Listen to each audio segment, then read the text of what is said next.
गुरु प्यारी साध संगत जी, आज फिर से एक सुंदर सी साखी आप सब लोगों को सुनाने जा रही हूँ। गुरु प्यारी साध संगत जी, ये एक सच्ची कहानी है। ये कहानी है नीरू नाम की एक महिला की, जिनके पति एक सरकारी क्लर्क हैं। नीरू के एक छोटा बेटा होता है जो 10वीं कक्षा में पढ़ रहा होता है। गुरु प्यारी साध संगत जी, नीरू के यहाँ पर काम करने के लिए एक महिला आती थी जिनका नाम था मिताली। वो रोज उनके यहाँ खाना बनाने का काम किया करती थी। गुरु प्यारी साध संगत जी, मिताली बड़ी ही अच्छी काम करने वाली थी, बहुत ही पंक्चुअल होके अपना काम किया करती थी। लेकिन जो नीरू थी, नीरू बहुत ही कंजूस और बहुत ही अजीब तरह की इंसान थी कि किसी की मेहनत की उसको कोई कद्र नहीं होती थी। बस वो ये सोचती थी कि मैं कैसे ना कैसे अपने पैसे बचा लूं। और यही काम वो मिताली के साथ भी किया करती थी। नीरू का स्वभाव बहुत ही अजीब था, लोगों के साथ ऐसा ही बुरा व्यवहार करती थी, चाहे वो सब्जी वाला हो, चाहे कोई और हो जिसका बिल देना हो, सबके साथ यूं ही कंजूसी से और बहुत ही रूडली पेश आती थी। बहुत ही निर्दयी सी थी वो। गुरु प्यारी साध संगत जी, मिताली अपना काम बहुत बखूबी किया करती थी, लेकिन उसका वेतन देते वक्त, उसकी सैलरी देते वक्त नीरू हमेशा चिड़चिड़ किया करती थी। कभी ना कभी कोई ना कोई बहाना बना ही लिया करती थी कि तुम तो यूं ही लेट आती हो। गुरु प्यारी साध संगत जी, मिताली हमेशा समय पर आती थी, लेकिन कभी एक आध दिन ऐसा हो जाता था कि वो लेट आ जाती थी, क्योंकि उसकी भी बेटी थी और बेटी को वो स्कूल में पढ़ाना चाहती थी और उसकी बेटी स्कूल में जाया करती थी। तो उसको तैयार करते करते कभी कभी मिताली लेट हो जाया करती थी। लेकिन नीरू इतनी निर्दयी थी कि कभी कभी लेट आने पर भी मिताली को बहुत भला बुरा कह दिया करती थी। एक बार ऐसा हुआ कि मिताली ने नीरू को कहा कि मालकिन, मुझे कुछ पैसे एडवांस में दे दो, मुझे मेरी बेटी के लिए नए कपड़े खरीदनी है। मेरी बेटी का एक फंक्शन है स्कूल में, सभी बच्चे नए कपड़े पहन के आने वाले हैं। मेरी बेटी ने भी मुझे बड़े ही चाह से बोला है, बड़े चाव से बोला है कि मम्मी मुझे भी नए कपड़े चाहिए, सभी बच्चे नए कपड़े पहन कर आएंगे। तो मालकिन प्लीज मेरी तनख्वाह आप मुझे कुछ टाइम पहले दे सकती हैं, एडवांस में दे सकती हैं। तो नीरू का जैसा स्वभाव था कड़वा, वो उसको वैसे ही भला बुरा कहने लग जाती कि एक तो तुम टाइम पर आती नहीं हो और काम भी खराब करती हो, ऊपर से तुम्हें पैसे एडवांस चाहिए। और तुम्हारी बेटी स्कूल जाती है, तुम्हारी बेटी स्कूल कैसे जा सकती है? मेरी मानो तो अपनी बेटी को अपने साथ काम पर ही लगा लो, इससे अच्छा तो कभी तुम लेट होती हो तो वो टाइम पर आ जाएगी काम करने के लिए। तुम्हारी बेटी को किस लिए तुम स्कूल भेज रही हो?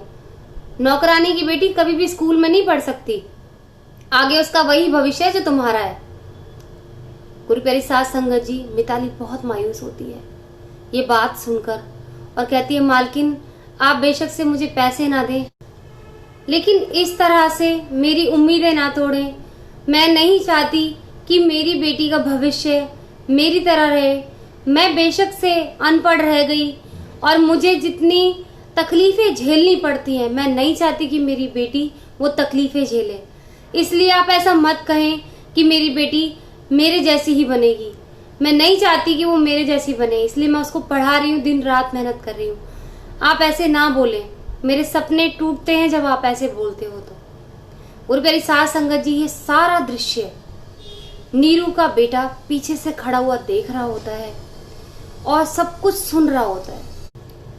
गुरु प्यारी साध संगत जी, नीरू का बेटा मोहन जो सारी बातें सुन लेता है, तो कमरे में जाकर बहुत जोर जोर से मिताली के जाते ही अपने कमरे में जाकर वो बहुत जोर जोर से म्यूजिक सिस्टम को ऑन कर देता है और उस पर तेज आवाज में गाने लगा देता है।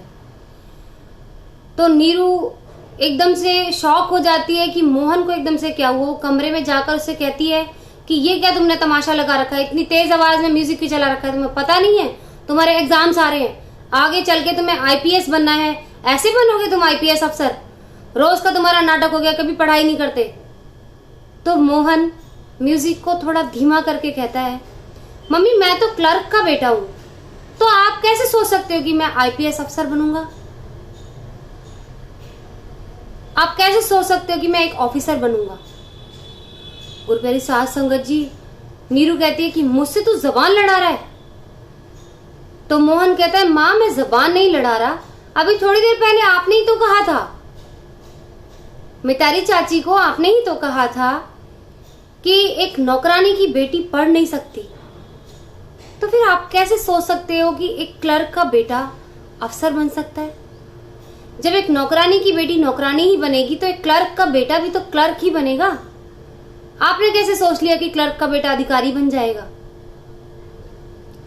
तो उसकी मां चिल्लाकर कहती है तेरी इतनी हिम्मत कि तू मेरी तुलना एक नौकरानी से करे? तो मोहन हंस के कहता है इतनी छोटी सी उम्र में भी, मात्र 10वीं क्लास में पढ़ रहा होता है वो, और इतनी अच्छी समझ मोहन की। वो अपनी माँ से कहता है माँ मैं आपकी तुलना एक नौकरानी से नहीं कर रहा, मैं एक माँ की तुलना एक माँ से कर रहा हूं। जैसे माँ होने के नाते आप चाहते हैं कि आपका बेटा आगे जीवन में तरक्की करे, आप भी तो नहीं चाहते कि मैं क्लर्क बन के ही रह जाऊं।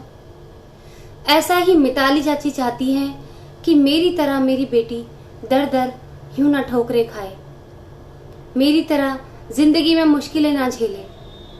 वो भी तो अपने बच्चे का भलाई चाहती है, इसलिए तो वो चाहती है कि उसकी बच्ची पढ़े, आगे कुछ बने, उसका नाम करे। क्या ज्यादा मांगती है क्या वो किसी से? क्या ज्यादा ख्वाहिशें हैं इस चीज में उसकी? मोहन की माँ की गर्दन शर्म से झुक जाती है और कहती है बेटा मुझे माफ कर दे, मुझसे गलती हो गई। मोहन कहता है माँ मुझसे माफी मांगने की कोई जरूरत नहीं है। हाँ, अगर आपको सही मायने में माफी मांगनी है या आपको माफी मांगनी भी है तो आप मिताली चाची की मदद करके उस माफी को महसूस कर सकती हैं, उनसे इस तरह से सॉरी मांग सकती है, माफी मांग सकती है। तो बेहतर होगा कि आप उनकी मदद करो ताकि उनकी बेटी आगे पढ़ लिख कर कुछ बन सके। तो गुरुप्यारी साध संगत जी, नीरू ऐसा ही करती है। अगले दिन मिताली को एडवांस में उसकी 2 महीने की तनख्वाह दे देती है और मिताली से कहती है कि मिताली मुझसे गलती हो गई, जो भी मैंने कल तुझसे कहा मैं उसके लिए तुझसे माफी मांगती हूँ, और कभी भी तुझे मेरी जरूरत पड़े तो मैं हमेशा तेरे साथ खड़ी हूँ। तेरी बेटी के लिए तुझे जो भी चाहिए वो मुझसे खुलकर कह सकती है, मैं हमेशा तेरे साथ खड़ी हूँ। तो मिताली बहुत खुश होती है, कहती है मालकिन आप मुझसे सॉरी मत कहिए, आपने मेरी इतनी बड़ी मदद की है, मैं हमेशा आपको याद रखूंगी। भगवान आपको जिंदगी में सारी खुशियां दे। गुरुप्यारी साध संगत जी, मोहन बहुत खुश होता है कि नीरू यानी कि उसकी माँ मिताली आंटी की मदद करती है। गुरुप्यारी साध संगत जी, आप किसी की मदद करके इतनी अनमोल दुआएं लेते हो, वो दुआएं इतनी कीमती हैं, कोई भी मोल देकर उसका मोल चुकाया नहीं जा सकता। गुरुप्यारी साध संगत जी, आप किसी का भला करोगे तो आपके साथ जिंदगी में भला होगा, आपको इतना सुख मिलेगा किसी का भला करके। किसी चीज में वो सुख नहीं मिला, आप जिंदगी में कितनी भी भाग दौड़ कर ले, बड़ा घर ले ले, बड़ी गाड़ी ले ले, लेकिन लोगों को नींद तक नहीं आती। नींद की गोलियां लेते हैं सोने के लिए। वो सुख चैन की नींद के लिए परमार्थ कीजिए, दूसरों का भला कीजिए, आपको इतना सुख मिलेगा जिंदगी में, आपको अंदाजा भी नहीं। तो गुरुप्यारी साध संगत जी, सबका भला करें, सबकी मदद करें, किसी के साथ बुरा व्यवहार ना करें। आज अगर किसी के साथ बुरा वक्त है और वो आपकी मदद मांगता है और आज आप उसकी मदद करेंगे तो कल को परमात्मा आपकी उस घड़ी में मदद करेगा जिसमें सबसे ज्यादा आपको परमात्मा की जरूरत होगी। गुरुप्यारी साध संगत जी, आप किसी की मदद करेंगे तो परमात्मा आपकी मदद जरूर करेंगे। तो गुरुप्यारी साध संगत, सबका भला करें, सबके साथ अच्छे से पेश आए और किसी का बुरा ना सोचे, सिमरन यूं ही करते रहें, परमात्मा को याद करते रहें और कभी किसी का मनोबल ना गिराएं। क्या पता वो इंसान आपसे कब आगे निकल जाएगा, आपको पता भी नहीं चलेगा। तो किसी के साथ ऐसा व्यवहार करें कि भविष्य में उससे आंख में आंखें डालकर आप बात कर सके, जवाब दे सके। ऐसा कोई काम ना करें, ऐसी कोई बात ना कहें कि आप किसी से आंख मिलाकर बात ना कर पाए। गुरु प्यारी साध संगत जी, पॉजिटिव रहें, खुशियाँ बांटें, खुशियाँ मिलें।